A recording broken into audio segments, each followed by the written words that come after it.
with Sam Colonna and in the Chicago Boxing Club, Sam Colonna Boxing Club.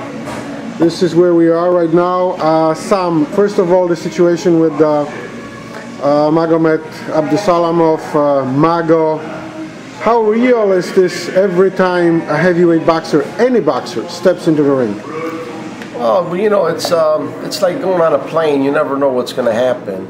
But with boxing, before you get in there, you know, you're taking a risk.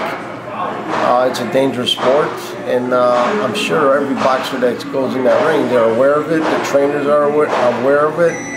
So it's nothing new to them. But there's, you know, preparation. I'm sure the guy prepared himself very well. You know, I thought maybe the cornerman should have stepped in and said, "You had enough. There's another day." You know, sometimes somebody's got to step in and say that's enough. You know, and every time you get in that ring, it's a situation where, you know, it's dangerous, and that's part of the sport that we love and that we're in. Before I ask you the next question, the corner's responsibility is in many times protecting the fighter from himself, correct? I mean, this is the priority of any trainer. Fighter first. You know what? Safety comes first. You know, there's always another day. You know, you gotta, sometimes a fighter, he has too much pride, too much investment to say that's it. You know, some fighters will die in that ring before they quit. And I've known many of them. Sometimes, you know, you gotta step in and say, "Son, let's do this another day. It's just not your day tonight," you know? And that's not putting the fighter down, that's just protecting your fighter. And I wish that more coaches, more trainers would step in when they know their fighter had enough. We are not criticizing the Abdusalamov corner, not at all. I'm not criticizing no trainer, but I feel that that's what a trainer's there for, to give his fighter instruction and to protect him as well, as much as he can. Do you agree that this is part of the biggest, bigger story? Sometimes there's a couple of punches, referee jumps in, stops the fight. Some of the fans, some of the reporters like me are saying, "Oh, the fight could go on," and so on. You know what? A referee's got a difficult job in there. Sometimes he gets criticized. "Oh, he stopped it too soon. No, he should have stopped it earlier." Yeah. So when is the right time? You know what? If a referee, he's in there, he's in the guy's face, he sees something that we don't, you know? And a lot of times, hey, he stops it. Maybe it was the right thing at that time. There's always another day. It's not the end of the world. And now is another question. When tragedy like this happens, let's call it how it is, it's a tragedy. Now is the question, who is gonna pay? We all know that usually, if I'm right, correct me if I'm wrong, the usual insurance provided by the promoter, it's $10,000, $20,000 depending on the state. Am I correct? In this case, it's an insurance. That's what they say. It's an insurance. But at the end of the day, that insurance pays nothing, almost nothing. You know, you're in the hospital for emergency room is $15,000.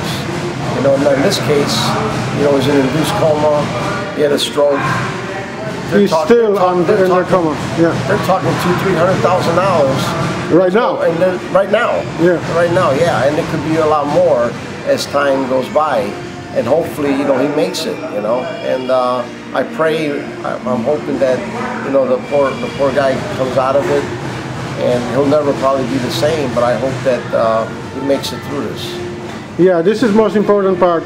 One more question. I spoke with Tom Adamek before we start talking on camera, and Adamek I asked him, how do you guys block the reality of going into the ring? Because like you just said in the beginning, every fighter knows. You can go into the ring, nobody gives you guarantee you're gonna leave. I mean, you as a trainer, being in this business for 30 plus years, how they do it and how you do it. Well, it's something that no trainer wants to go through, and believe it or not, I have gone through it with a fighter I had, Rita Figueroa. You know, she was 10 minutes from not being with us right now. And thank God that the puzzle all fell in place excuse me, and it worked out for our benefit, for us. Thank God that we had a doctor at hand. They went and operated within 10 minutes. They stopped the bleeding. If we didn't have everything the way it was, we might not be here talking about it right now, because there was a chance for her not to make it. So I know from experience, and I never want to go through that again. But mentally, physically, I can say, yeah, I'm prepared, but you know what, until it happens, you're not prepared, And mentally, fighters, this is why I always said I covered Olympic Games, World Cups, you name it. And for me still, this is one of the reasons why being a boxer is something special, because just to imagine mentally blocked every time. The reality of, it could happen different way. And Curtis Stevens, after fighting Gennady Golovkin, said, nothing happened, I lost. None of you guys will ever understand what it means to be a professional boxer. You agree? Well, you know what? At that time, he felt that way, But being a professional fighter, you're taking a chance every time you step in that ring. Yeah. That's the bottom line, And it doesn't matter if professional or amateur, you're still getting hit. It could happen in the gym, and I've seen it happen in gyms where a guy, excuse me, where a guy got hurt, This is why this is one of the toughest sports. So it happened. Hopefully, it will never ever happen again. But we know this is not true. I mean, it probably will. It will. As long as we're in this sport, it might happen today, it might happen tomorrow, but somewhere down the road, it's going to happen again.